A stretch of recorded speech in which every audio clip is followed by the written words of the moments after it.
Well, that new minister has done it again.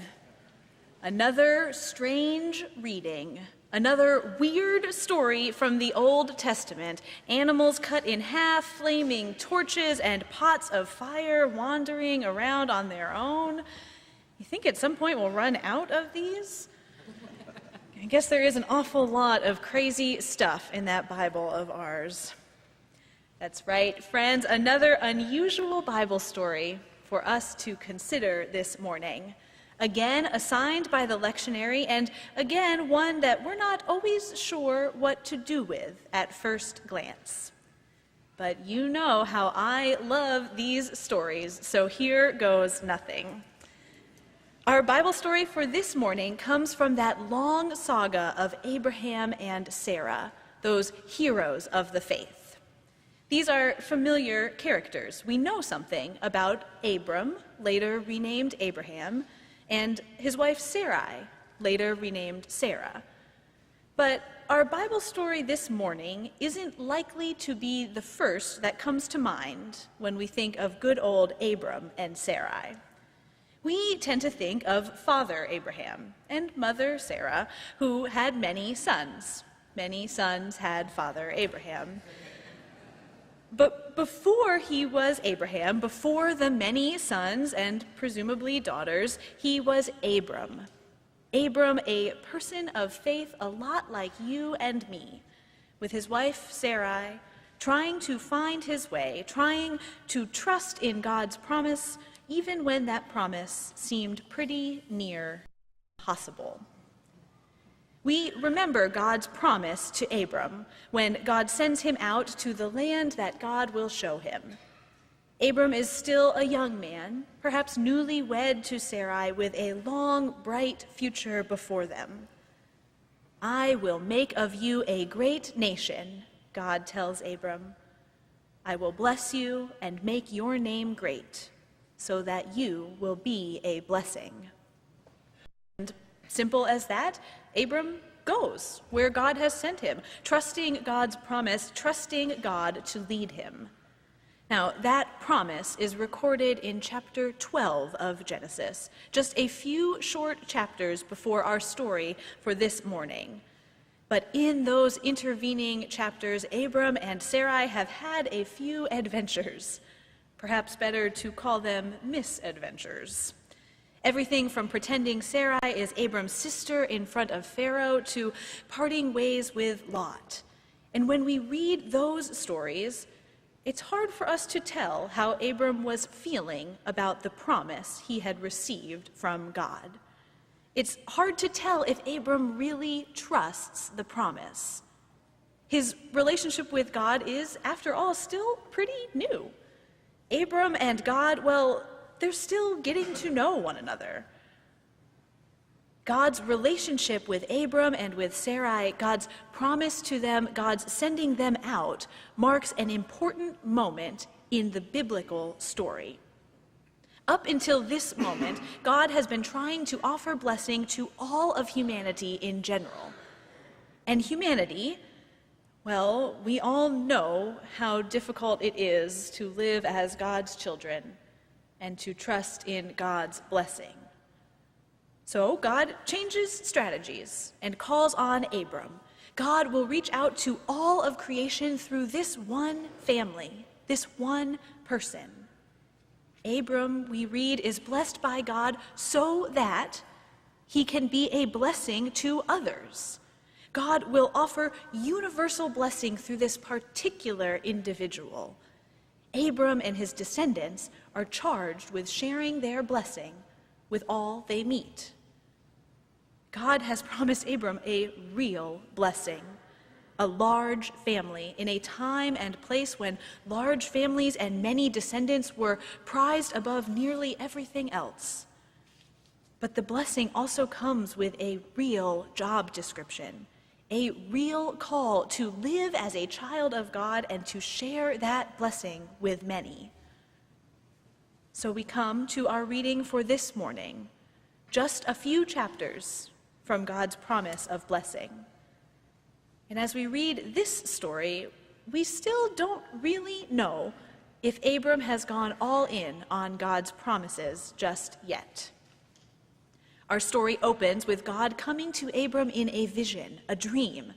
"Do not be afraid, Abram. I am your shield. Your reward shall be very great." Now, we don't know if Abram was afraid, but I can't imagine it hurts to get a little reassurance from God every now and then. But instead of saying thank you for these words of comfort, Abram gets a little demanding with God. I imagine it going something like this. "Oh, my reward shall be very great, huh? I seem to remember a promise about some descendants, something about making me a great nation.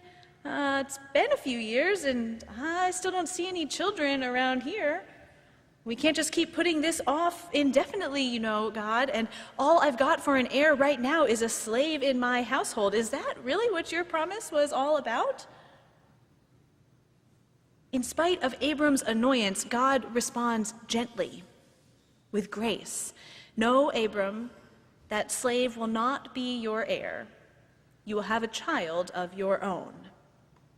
And then God shows Abram the stars, invites Abram to try and count them, an impossible task. And in this moment, this encounter with God, God who still has not offered any proof that the promise is reliable, God who gently reminds Abram who it is who holds the whole world in their hands, we're simply told that Abram believed the Lord. This is the Abram we learn about in Sunday school, the steady person of faith who trusts in God. As he looks up at the stars and sees the overwhelming beauty of God's good creation, Abram has faith. He believes that God is God. But this moment of righteousness, this moment of faith, well, it doesn't last forever.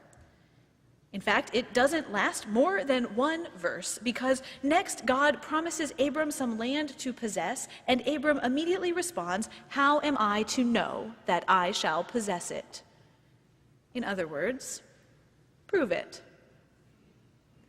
And this is where the story starts to get really strange. Here we see traces of an ancient way of making covenants, of sealing promises. Abram brings a number of animals and prepares the scene by cutting each in half and arranging the halves just so.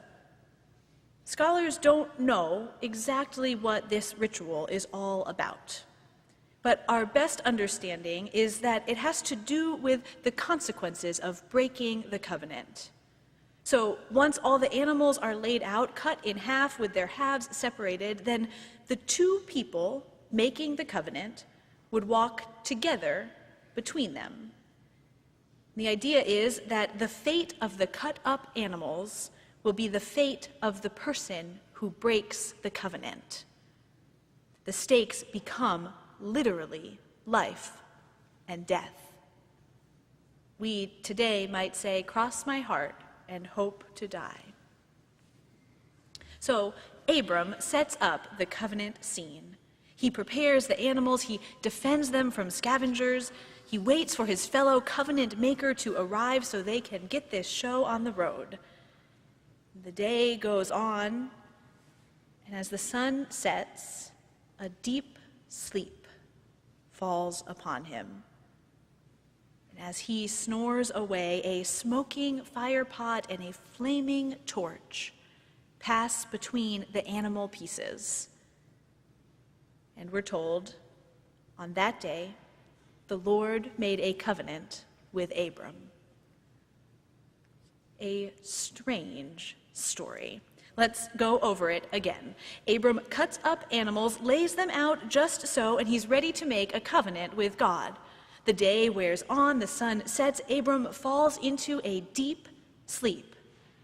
And then a flaming torch and a bowl of fire pass between the animals. The covenant ritual happens while Abram slumbers away. Friends, here is what is truly astonishing about this story. God enters into this covenant with Abram while Abram is in a deep sleep. And God takes all of the risk, all of the possibility for punishment or for death onto God's own self. Do you hear? Abram is asleep. He has no idea what God is up to.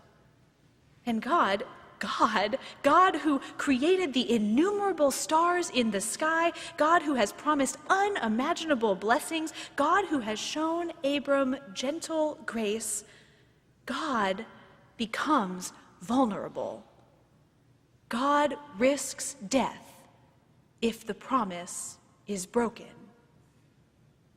God is willing to take on even death to show Abram, to show us, that God's promises are sure. We're at the beginning of the season of Lent, a season that every year falls for us in the midst of winter. We peer out our windows and it seems that much of the world is in a deep sleep, buried under the snow. We peer into our souls, and some of us feel that deep sleep too, buried under our loneliness or confusion or uncertainty. But the promise of Lent is that Easter is coming. And the promise of God's covenant is that even in our deep sleep, God is there. More than there, God is acting on God's promise of grace. Friends, we believe in a God who takes on death to show us that the promise of love is sure. We believe in a God who promised to be with Abram and Sarai and their family so that all the world might know of God's faithfulness. We believe in a God who put on flesh and dwelled among us, who was and is the light of the world, a light that takes on death and is not overcome. We believe in a God who will listen to our questions and our fears and then take us outside and show us the stars, who will be with us in our waking and in our sleeping. On that day, the Lord made a covenant with Abram. On this day, on every day, the Lord makes a covenant with us. Thanks be to God. Amen.